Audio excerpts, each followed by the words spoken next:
problem with authority, but it was only jobs worth bosses that used to bother me. Sad little losers trying to act important, who if they weren't doing that would probably be traffic wardens. I couldn't stand them, all the office busybodies who get snotty over money in the kitty for the coffee. The final straw came when I lost my cool and shouted, I ate your stupid biscuits, what are you gonna do about it? At the time getting sacked seemed like a catastrophe, but looking back it was the best thing that could have happened to me, cause it forced me to make an important decision, either find another job or try and be self-sufficient. And I almost chose the former, but I'm glad that I didn't, cause working for myself is even more rewarding than envisioned. And now I couldn't ever be an employee. I still hate my boss sometimes, but at least it's me. If you're overworked and underpaid, and if you hate the person that runs the place, if you're scared of getting laid off just cause you take a day off, do yourself a favour and quit your day job. If you're overworked and underpaid, and if you hate the person that runs the place, if you're scared of getting laid off just cause you take a day off, do yourself a favour and quit your day job. People thought I was crazy and tried to dissuade me. There's a recession on, haven't you seen the news lately?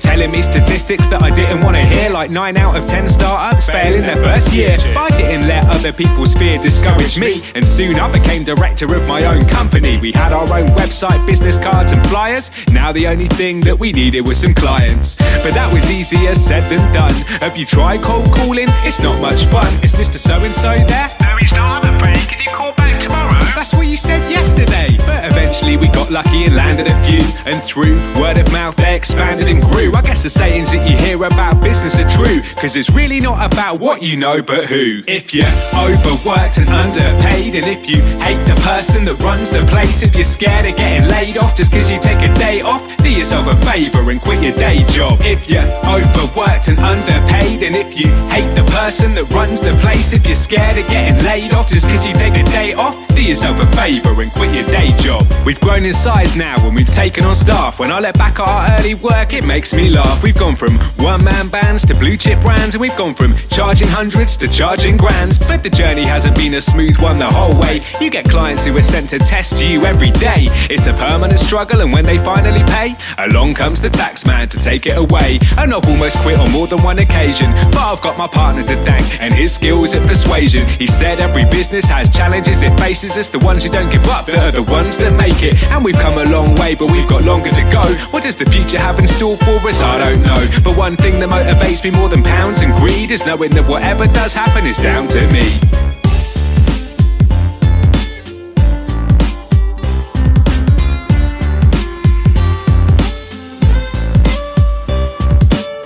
Advice if you want to do this as well is think long and hard about what you're planning to sell. Take your time researching the market to determine if there's any demand for your product or service. Work out what it is about your offer that's unique, cause you don't want to just rely on your price to compete. Think about existing contacts that can help you, cause people you already know are much easier to sell to. Try and find a like-minded business partner, cause doing all this by yourself will be 10 times harder. Make sure that your skill sets complement each other, so that way you know that you've got all bases covered. Do some work for free or for very little money, so you got some examples to show in some case studies. Think about who it is that you want to work for, and when you finish, don't be afraid to ask for some more. Don't do any work without protection in place. A contract is like a condom, so please play it safe. You wouldn't go bareback with someone you just met. Well, this is the same, so don't do something you'd regret.